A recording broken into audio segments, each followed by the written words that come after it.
here's a global ranking that government might not be celebrating. South Africa ranks second only to the Philippines in average time spent on the world's biggest pornography website. South Africans spent an average of 10 minutes and 57 seconds on Pornhub. There have been 33.5 billion visits to the website so far this year, 5 billion more than the year before. So what's driving the desire for pornography? To tell us more, we're joined from our Cape Town studio by clinical sexologist Dr. Marlene Wasserman, better known as Dr. Eve. So I'm going to call her Dr. Eve. Dr. Eve, good morning, and thanks for your time this morning. Yeah. Hi, Rebecca. Hi, can you explain nice to us with you. What do we mean when we talk about South Africans spending the second longest on porn? Are we talking about every person spending that long, or collectively South Africans? What exactly do we read into this finding? It's probably collectively South Africans, and let's not forget that we are being very gender neutral. So men and women equally are watching porn today. And it's really interesting, that number that you just gave, 10 minutes and 57 seconds is what South Africans are doing, because the average time that a person spends watching porn is 10 minutes. So South Africans are 57 seconds, a little longer than the rest of the world. Okay, so, you know, why is it that South Africans are watching so much porn? Like the rest of the world? I really want to trace it back to our economic, political situation, mostly political situation of our country, where for so many years under apartheid we had repression around sexuality, we had censorship around sexuality, and 24 years later there isn't enough information that is knowledge-based or evidence-based that I think is accessible to the public. And we know that people go to porn to become sexually educated. I mean, they go to porn to become aroused, because that's what pornography is. It's very mainstream entertainment today. It kind of lacks sensation, really, because so many people are doing it. But I really think South Africans go there because, number one, they're seeking sex education. And obviously that's not the place to seek sex education, because pornography is just, as I said, entertainment by actors. So that's quite erroneous, that we're not filling in that gap sufficiently to provide education for people and making people believe in this country that that's what real sex is all about. It's about porn, but that's not what real sex is all about. So I think, you know, that that's one aspect of it. The other aspect of why people go to pornography and look at pornography is because we come from a very repressed environment.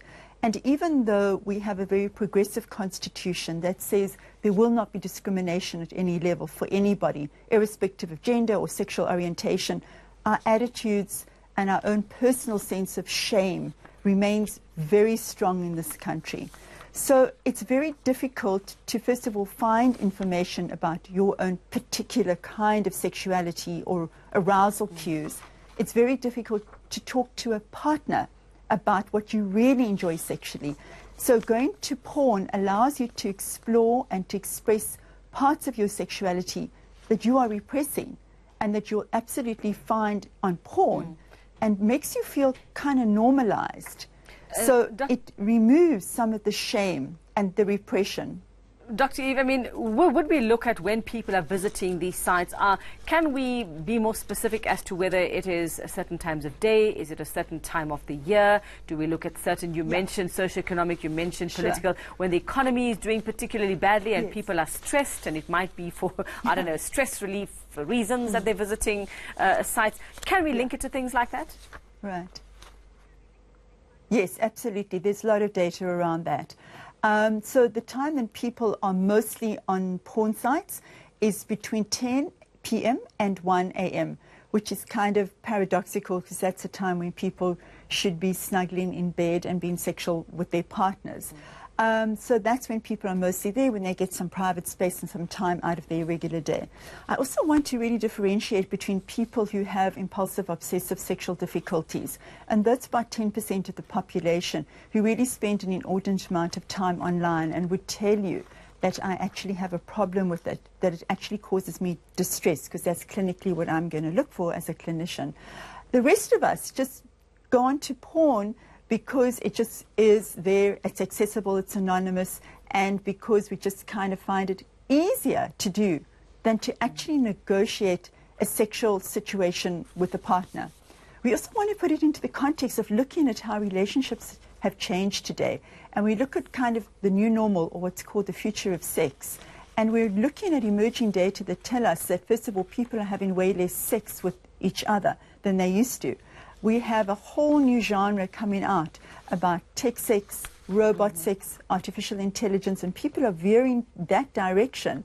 And porn is one place where they're going to, instead of actually connecting with human beings, which is very tragic. Okay, well, very interesting to see. On one of these stats is that traffic on these sites drops on New Year's Eve.